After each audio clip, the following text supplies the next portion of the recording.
नमस्कार। The world this week के इस प्रोग्राम में आपका बहुत बहुत स्वागत। आज हम लोग बात करेंगे इस हफ्ते की सुर्खियों पर और मेरे साथ हैं मेरे कलीग और टीम मेंबर्स पुनीत सर और अभिषेक सर।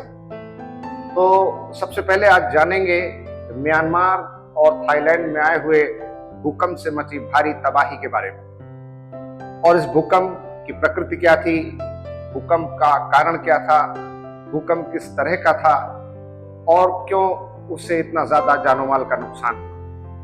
और फिर बात करेंगे बिम्स्टेक पर, वक्फ कानून पर और हफ्ते की सुर्खियों पर नजर बनाए रखते रहें। देखें द वर्ल्ड दिस वीक हमारे साथ। पुनीत, ये बड़ी दुखद एक प्राकृतिक आपदा देखने को मिली और थाईलैंड म्यांमार में जो भारी तबाही भूकंप से मची, तो ये किस तरीके का भूकंप था? भूकंप एक्चुअली पहले तो कहते किसे हैं, क्यों होता है भूकंप, और ये जो थाईलैंड और म्यांमार में हुआ उससे इतनी ज्यादा तबाही क्यों हुई? सर, भूकंप यानी कि पृथ्वी का जो, जिसे हम अर्थक्वेक भी कहते हैं, तो नाम से ये अर्थक्वेक यानी कि पृथ्वी की शेकिंग बहुत वायलेंटली जब पृथ्वी हिलने लगती, कंपन करने लगती, तो दिशा को हम अर्थक्वेक कहते हैं। अर्थक्वेक बहुत सारे कारणों से आ सकता है।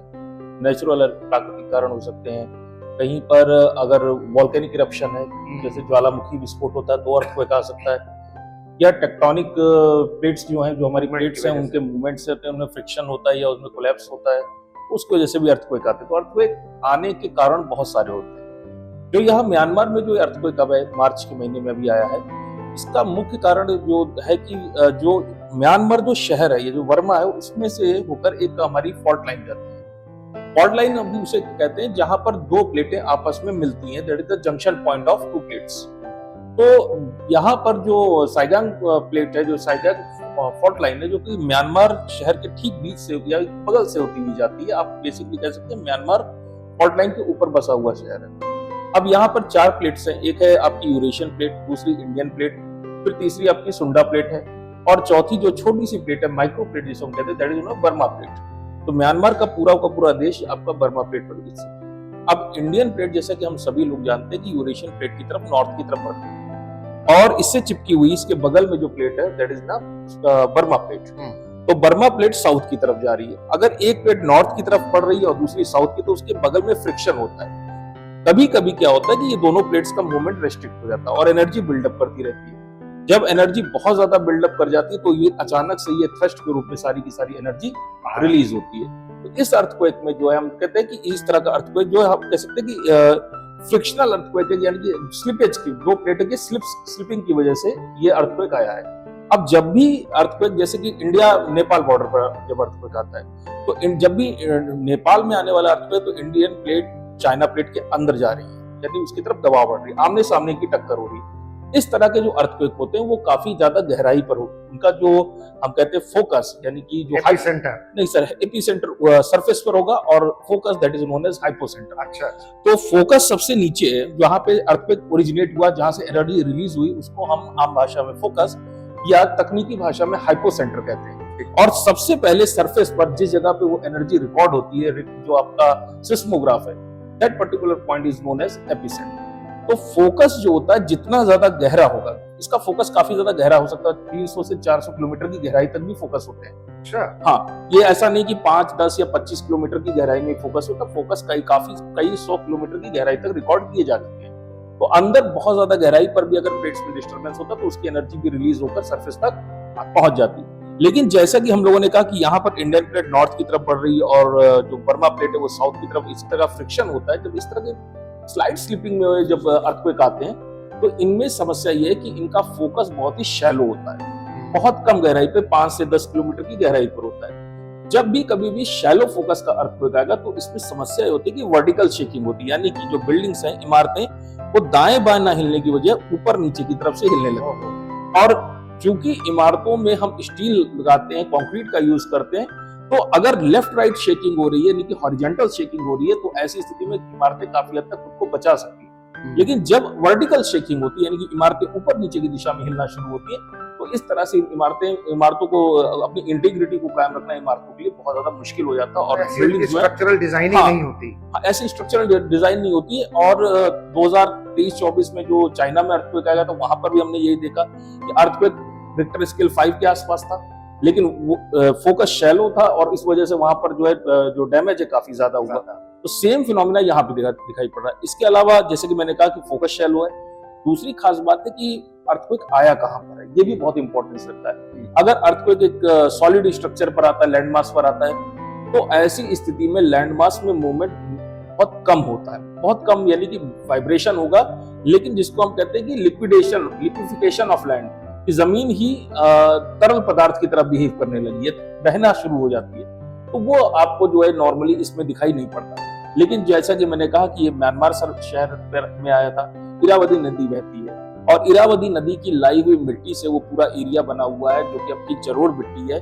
और जलोढ़ मिट्टी जो है जब भी इसमें शेकिंग होती है तो लिक्विफाई हो जाती है, लिक्विफिकेशन हो जाता है। और जब जमीन ही लिक्विड हो गई, लिक्विड की तरह बिहेव करने लगी during the course of earthquake, जब तक वो शेकिंग हो रही है, तो जाहिर सी बात है बिल्डिंग जो है वो कोलैप्स कर जाएंगे। तो ये दो मेजर रीजन रहे जिसकी वजह से म्यांमार में 3000 से ज्यादा लोगों की मृत्यु हुई। इसमें थोड़ी सी अगर हम कहते हैं पॉजिटिव नोट्स की बात करें कि 12:50 दिन में आया, अगर यही रात के 12:50 पर आया होता तो जो कैजुअलिटी की संख्या है वो बहुत ज्यादा बढ़ गई होती। तो थैंकफुली कि हालांकि लोग अपने घरों में सो रहे जी हाँ, तो डिजास्टर स्ट्राइक करता है तो नुकसान होता है, लेकिन डिजास्टर कब स्ट्राइक करता है इसका भी बहुत बड़ा इंपॉर्टेंस होता है कि रात में डिजास्टर स्ट्राइक कर रहा है कि दिन में स्ट्राइक कर रहा है। चूंकि ये अर्थक्वेक 12:50 यानी लगभग दोपहर के 1 बजे आया है, तो अधिकतर लोग अपने काम या वो अलर्ट कंडीशन में थे, तो अपने आप को उन्होंने इवैक्यूएट कर लिया, बचा दिया, तो इसलिए कैजुअलिटी का लेवल कम है। 1934 में जब बिहार में अर्थक्वेक आया था, तो ये तो रिक्टर स्केल 7.7 का अर्थक्वेक है, और बिहार का जो अर्थक्वेक है 1934 का, मुजफ्फरपुर बिहार और मुंगेर जो वहां के डिस्ट्रिक्ट हैं वो पूरे के पूरे जमींदोज हो गए थे, वो रिक्टर स्केल 8 का था। और इतना ताकतवर अर्थक्वेक, अब सोचिए ये जो रीजन है हमारा नॉर्थ ईस्टर्न रीजन है और जो इंडियन नेपाल रीजन, इतना ज्यादा सेंसिटिव रीजन है कि इसमें इस तरह की तीव्रता के अर्थक्वेक आते रहते हैं। बिहार के अर्थक्वेक में तो जमीन से पानी और रेत बाहर निकलना शुरू कर गई थी, इतनी ज्यादा शेकिंग हुई थी, कुएं पूरे के पूरे जमीन रेत से भर गए थे। और जो जलाशय हैं आपके जितने भी पॉन्ड्स वगैरह हैं, उन सब में नीचे जमीन को फाड़ कर रेत अंदर भर गई थी, और इस वजह से जितने भी झील पोखर वगैरह बिहार में थे उस एरिया में, उनकी सबकी डेप्थ तक कम हो गई थी। 12,000 लोग मारे गए थे। तो जबकि इतने कंक्रीट के स्ट्रक्चर नहीं थे, पॉपुलेशन कम थी, तब भी जो है 12,000 लोग मारे गए थे। अर्थक्वेक के साथ यही समस्या है, प्रेडिक्शन करना बहुत मुश्किल है, इससे केवल बचाव किया जा सकता है। और इसके लिए आपको बिल्डिंग इंटीग्रिटी, तो बिल्डिंग्स की इंटीग्रिटी या जो इसका स्ट्रक्चरल डिजाइन है उनको आप ज्यादा बेटर करके अपनी जान और माल की रक्षा कर सकते हैं।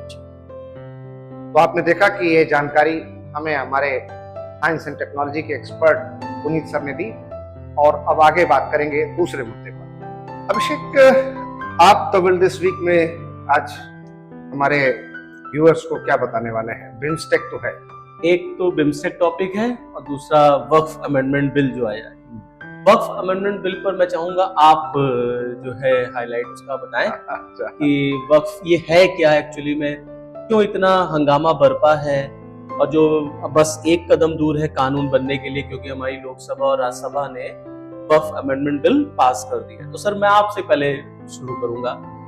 आपने तो सवाल पूछने वाले से ही सवाल पूछ लिया। नहीं, मैं ये मानता हूं कि आप इस पर जो है ज्यादा अच्छा प्रकाश डाल सकते हैं। बिल्कुल, देखिए जो ये नया वक्फ संशोधन विधेयक राज्यसभा और लोकसभा से पारित हो चुका है और जल्द ही कानून की शक्ल अधिनियम के रूप में आ जाएगा।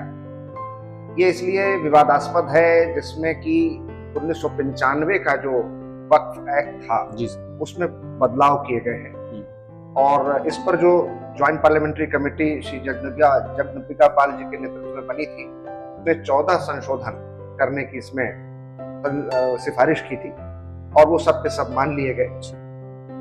अब इस पर तो दरअसल अगर विस्तार से चर्चा करें तो अब मुझे लगता है कि इसमें आपने कहा है तो मुझे एक अलग से वीडियो बनाना चाहिए जो सिर्फ और सिर्फ वक्फ पर ही होगा। लेकिन आपने पूछा है तो सरसरी तौर पर मैं बता दूं कि वक्फ का मतलब होता है इस्लामिक कानून और धर्म के मजहब के अनुसार कोई भी चल अचल संपत्ति जो कि किसी सामाजिक या धार्मिक कार्य के लिए दान में दे दी जाती है, उसको वक्फ कहते हैं। अच्छा, और वह व्यक्ति जो दान देता है उसे वाकिफ कहते हैं। वाकिफ। हाँ, और ये जो है अलग अलग उद्देश्यों के लिए हो सकती है, निजी पर्पस के लिए हो सकती है, प्राइवेट पर्पस और पब्लिक पर्पस के लिए हो सकती है, लेकिन चैरिटी इसका मुख्य उद्देश्य है लोगों की मदद करना, सहायता करना, जरूरतमंदों की सहायता करना। स्कूल है, अस्पताल है, मदरसे हैं, कब्रिस्तान है, या मस्जिद का निर्माण है, या इस तरीके का जो पब्लिक वेलफेयर से जुड़ा काम हो वो। दूसरी बात यह है कि एक बार प्रॉपर्टी वक्फ हो जाती है तो वो हमेशा के लिए खुदा के नाम रजिस्टर हो जाती है। दोबारा नहीं ले सकते। दोबारा आप उसको न ले सकते हैं, न किसी को दे सकते हैं, न बेच सकते हैं, न खरीद सकते हैं, और वो हमेशा के लिए कयामत तक ईश्वर या खुदा या अल्लाह के नाम, अल्लाह के नाम, in the name of God दे दी जाती है। अब इसमें बदलाव जो किया गया है, जिस पर विवाद है, वो ये है कि अभी तक इसमें महिलाओं की कोई भागीदारी वक्फ बोर्ड में नहीं होती थी, लेकिन उसमें कम से कम अब 2 महिलाओं का होना जरूरी कर दिया गया। दूसरा कि ज्यादातर इसमें जो पसमानदा मुस्लिम कौम है, जो पिछड़े हुए मुस्लिम समाज के लोग हैं, उनकी कोई भागीदारी नहीं थी, तो एक सदस्य मुस्लिम माइनॉरिटी में जो पिछड़े वर्ग हैं उनसे लिया जाएगा।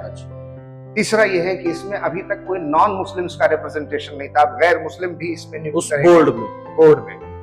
और अभी तक एक सर्वे कमिश्नर होता था जो कि वक्फ बोर्ड की ओर से अपॉइंट होता था। सर्वे कमिश्नर तय करता था कि वक्फ की प्रॉपर्टी कौन सी है, कितनी है, कहां पर है, उसका लोकेशन क्या है, उसके बारे में सारे फैसले वक्फ बोर्ड की ओर से वो सर्वे कमिश्नर ये जांच पड़ताल का काम करता था। सर्वे कमिश्नर की जगह पर ये अथॉरिटी डिस्ट्रिक्ट मजिस्ट्रेट को दे दी गई है। अच्छा। दूसरी बात यह है कि अगर वक्फ की संपत्ति को लेकर कोई वाद विवाद है और कोई डिस्प्यूट हो जाता है तो आप किसी रेगुलर कोर्ट में नहीं जा सकते थे, उसके लिए सिर्फ और सिर्फ वक्फ ट्राइब्यूनल था। ट्रिब्यूनल में जा सकते। और वक्फ ट्राइब्यूनल जो है उसका चेयरमैन एक रिलीजियस स्कॉलर होता था, उलमा होता था, लेकिन अब वक्फ ट्राइब्यूनल के चेयरमैन की जगह पर जो सिटिंग डिस्ट्रिक्ट जज है, जिला न्यायाधीश, उनको ट्राइब्यूनल का चेयरमैन बना दिया गया है। और पहले वक्फ ट्राइब्यूनल का जो फैसला होता था वो आखिरी होता था, उसको हाई कोर्ट, सुप्रीम कोर्ट कहीं चुनौती नहीं दी जा सकती थी, लेकिन अब इसकी चुनौती हाई कोर्ट और सुप्रीम कोर्ट में भी दी जा सकेगी। तो इस तरीके से ये आरोप लग रहा है कि आर्टिकल 14 समानता का मौलिक अधिकार और आर्टिकल 25, 26 और 29 जो धार्मिक स्वतंत्रता का मौलिक अधिकार और अल्पसंख्यकों से जुड़ा अधिकार है, ये उसको भी प्रभावित कर रहा है। और जो मुस्लिम समाज की मेजॉरिटी का डिसीजन होता था उसमें अब नॉन मुस्लिम कैटेगरी के भी लोग शामिल हो रहे हैं, महिलाओं को शामिल किया जा रहा है। तो पूरी जो वक्फ बोर्ड की जो अथॉरिटी थी उसको डाइल्यूट किया जा रहा है और मुस्लिम्स के राइट्स को एनक्रोच किया जा रहा है। हालांकि ऐसा कुछ है नहीं, लेकिन इस तरीके का एक माहौल ऐसे ही बना हुआ है। तो मैं समझता हूँ कि वक्फ को लेकर के एक डिटेल्ड वीडियो आना चाहिए। हाँ बिल्कुल, मैं चाहूंगा सर कि मैं समझता हूँ आधे घंटे 45 मिनट आप हाँ बिल्कुल एक वक्फ पर आप एक वीडियो बनाएं, वो मैं अलग से जल्दी ही वीडियो लेकर डिटेल्ड एनालिसिस वक्फ पर, कहां से 1913 के वक्फ एक्ट से जो बात शुरू हुई ब्रिटिशर्स के पीरियड से, उसके बाद आजादी के बाद 1954 का वक्फ एक्ट आया, फिर 1995 का आया, फिर 2013 का आया और अब 2025 का जो ये वक्फ आने वाला है। तो ये वहां से शुरू करके, और वक्फ कितने प्रकार का होता है, कैसे शुरू होता है, कौन कर सकता है, कौन नहीं कर सकता है, और आज फिर मौजूदा कंट्रोवर्सी क्या है, डिबेट क्या है, इस पर हम कल परसों में एक नया वीडियो लेकर नहीं बिल्कुल सही बात है। और इससे हमारे जो फ्रेंड्स हैं जो हमें देख रहे हैं उनकी भी नॉलेज जो है वो जरूर बढ़ेगी, इनहैंस। तो अब ये बिम्स्टेक में हमारे प्राइम मिनिस्टर गए हुए हैं और वो भी थाईलैंड की यात्रा पर बिम्स्टेक में पार्टिसिपेट करने गए हैं। तो ये बिम्स्टेक क्या है और हमारे लिए कितना महत्वपूर्ण? सर बिम्स्टेक मैं आपको बताना चाहूँ, एक्चुअली में बिम्स्टेक का मतलब होता है जो बे ऑफ बंगाल है उसके जो एडजेसेंट कंट्रीज हैं उनका ये ग्रुप है, और 1997 में ये बना था। और तब इसका बेसिकली जो नाम कह लीजिए या इसका फुल फॉर्म कह लीजिए, उसमें बांग्लादेश, इंडिया, श्रीलंका और थाईलैंड इकोनॉमिक कोऑपरेशन नाम हुआ करता था। बाद में इसमें म्यांमार, नेपाल और भूटान भी शामिल हो। तो अब आप देखेंगे तो बिम्स्टेक जो है actually it comprises of total 7 countries, 7 देश इसमें शामिल हैं। और 1997 में ये बना था इस पूरे रीजन में इकोनॉमिक डेवलपमेंट, कोऑपरेशन, कोऑर्डिनेशन को बढ़ाने के लिए। अब रही बात जो ये बिम्स्टेक है, आज के टाइम में अगर हम इसका फुल फॉर्म देखें तो इसका फुल फॉर्म होता है bay of Bengal multi sectoral technical and economic cooperation. Clear है? तो अब ये जो पूरा एक ग्रुप बन गया है, 2016 तक भारत ने बहुत ज्यादा कभी इंपॉर्टेंस बिम्स्टेक को दिया नहीं, क्योंकि हमारे लिए बिम्स्टेक से ज्यादा इंपॉर्टेंस सार्क हुआ करता था। लेकिन जब मुझे याद है उरी अटैक जब हुआ तो उस समय सार्क की मीटिंग थी इस्लामाबाद में, तो हमारे उस समय राजनाथ सिंह साहब डिफेंस मिनिस्टर हुआ करते थे, उनको जाना था तो वो गए नहीं, उन्होंने उसको बाइकआउट कर दिया था। मतलब इंडियन गवर्नमेंट ने टोटली बाइकआउट किया था उस मीटिंग का। वहां से आप देखते हैं गवर्नमेंट ऑफ इंडिया का एक परसेप्शन चेंज होता है और हमने सार्क की जगह पर बिम्स्टेक को इंपॉर्टेंस देना शुरू किया। तो अभी जो ये मीटिंग हुई है ये 6th मीटिंग है और प्राइम मिनिस्टर साहब हमारे उस मीटिंग को अटेंड करने के लिए गए। जब तक ये वीडियो आएगा हम लोगों का तब तक वो शायद इंडिया भी वापस आ जाएगा। अब वहां पर जो उनका एड्रेस हुआ है इसमें, उसमें उन्होंने इस पूरे क्षेत्र के ओवरऑल इकोनॉमिकल डेवलपमेंट, कोऑपरेशन और प्लस आपस में कोऑर्डिनेशन, इन्वेस्टमेंट, एक दूसरे की मार्केट को यूज करना, साइंस एंड टेक्नोलॉजी में जो है एक दूसरे की हेल्प करना, कोऑपरेशन करना, ये की एरियाज हैं। उन्होंने कहा भी कि विस्तारवाद का नहीं विकासवाद का जो उन्होंने विस्तारवाद वाली बात बोली ना, वो चाइना के लिए, और इस क्षेत्र में भी चाइना का बड़ा दखल है, स्पेशली बांग्लादेश वगैरह रीजन में बढ़ रहा है। और जिस तरीके से बांग्लादेश का सर जो घटनाक्रम हुआ है, अभी आप देखिए बांग्लादेश के जो मोहम्मद यूनुस साहब हैं वो गए भी थे और उनके साथ हमारे प्राइम मिनिस्टर साहब की फेस टू फेस मीटिंग भी हुई है। तो उसमें भी हमने अपनी जो भी ग्रीवेंसेस हैं, जो शिकायतें हैं, हाँ उनको हमने कंसर्न से उनको रखा है हिंदू माइनॉरिटी के ऊपर। ये पूरे ग्रुप की इंपॉर्टेंस हमारे लिए क्या है सर? जैसे हम कहते हैं, हमने शुरुआत में एक अपनी आईआर की फॉरेन पॉलिसी में एक डायमेंशन निकाला था, लुक ईस्ट पॉलिसी, जिसको अब हम कहते हैं एक्ट ईस्ट पॉलिसी। तो एक्ट ईस्ट पॉलिसी के नजरिए से पूरा रीजन हमारे लिए बड़ा इंपॉर्टेंट है, क्योंकि ये हमें गेटवे देता है टू आसियान कंट्रीज, और आसियान भारत के लिए इकोनॉमिकली, स्ट्रैटेजिकली बहुत इंपॉर्टेंट है। प्लस ये जो म्यांमार और थाईलैंड का रीजन, स्पेशली म्यांमार, आसियान मतलब association of south east Asian Nations, और ये जो म्यांमार है सर, ये हमारे नॉर्थ ईस्ट के लिए बड़ा इंपॉर्टेंट है, क्योंकि अगर नॉर्थ ईस्ट हमारे लिए बहुत सेंसिटिव है, तो वहां पर पीस होना चाहिए, वहां पर हार्मनी होनी चाहिए, डेवलपमेंट होना चाहिए। तो इसी वजह से हम चाहते हैं इस पूरे कंट्री के साथ, इस पूरे रीजन के साथ हमारे रिलेशन अच्छे रहे। और हम तो एक पैसेज भी बना रहे हैं पूरा, जिससे कि वो जो हमारा जो चिकन नेक है, उस चिकन नेक, हाँ सिलीगुड़ी जो कॉरिडोर जिसे कहते हैं, अभी बे ऑफ बंगाल से सितवी पोर्ट तक हमारा पूरा एक जो है एक तरीके से इकोनॉमिक गलियारा कह लीजिए उसको आप, वो भी एक तरीके से बनकर लगभग तैयार है, और अब उसको भी हम यूज करेंगे। तो वो भी हमें एक पैसेज दे देगा जिससे हम नॉर्थ ईस्ट तक बहुत इजीली जा सकते हैं। In that situation if chicken neck पर मान लीजिए चाइना ने आकर के कब्जा कर लिया किसी भी एक्सट्रीम कंडीशन में, तो हमारा तो नॉर्थ ईस्ट कट जाएगा। तो वहां तक जाएंगे कैसे हम? तो ये पूरा रीजन हमारे लिए उस तरीके से बड़ा बहुत संवेदनशील।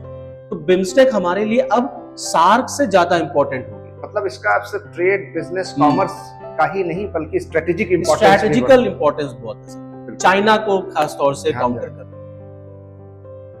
तो आपने देखा कि बिम्स्टेक पर हमारे प्राइम मिनिस्टर की विजिट और उसके बारे में आपने जानकारी ली। आशा है आपको ये प्रोग्राम पसंद आया होगा।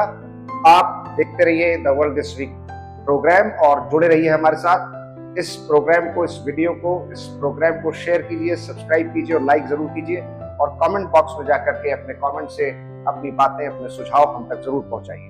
धन्यवाद।